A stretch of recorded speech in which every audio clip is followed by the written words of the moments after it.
AP ప్రజలకు good news. 1,00,000 ఉద్యోగాలు కల్పించడంలో భాగంగా ఏపీలో అతిపెద్ద స్టీల్ ప్లాంట్కు శంకుస్థాపన జరగనుంది.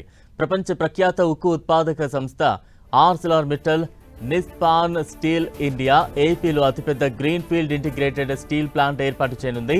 అనకాపల్లి జిల్లా నక్కపల్లి మండలం రాజయ్యపేటలో రేపు ఈ ప్రతిష్టాత్మక ప్రాజెక్టుకు సీఎం చంద్రబాబు భూమి పూజ చేయనున్నారు.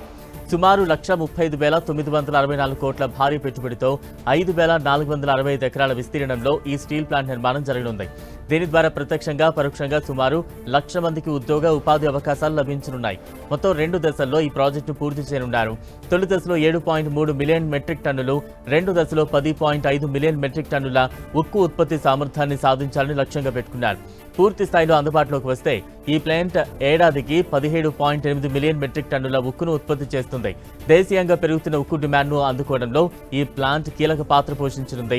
ఈ భారీ స్టీల్ ప్లాంట్కు అనుబంధంగా ఏఎంఎన్ఎస్ ఇండియా సంస్థ ప్రత్యేకంగా ఒక క్యాప్టివ్ పోర్టును కూడా నిర్మించనుంది. ఇందుకోసం అదనంగా 11,198 కోట్ల పెట్టుబడి పెట్టనుంది. 316 ఎకరాల్లో 50 మిలియన్ మెట్రిక్ టన్నుల సామర్థ్యంతో ఈ పోర్టును అభివృద్ధి చేస్తారు. ఈ పోర్టు నిర్మాణం ద్వారా మరో 6,000 మందికి ఉపాధి లభించనుంది. ఈ ప్రాజెక్టు నిర్మాణాన్ని వేగవంతం చేసేందుకు రాష్ట్ర ప్రభుత్వం పరిశ్రమకు అవసరమైన నీరు, విద్యుత్ వంటి మౌలిక సదుపాయాలను శరవేగంగా కల్పిస్తోంది. ప్లాంట్ను జాతీయ రహదారి 16తో అనుసంధానించేందుకు 4 లేన్ల రహదారి విస్తరణ పనులను కూడా చేపట్టింది.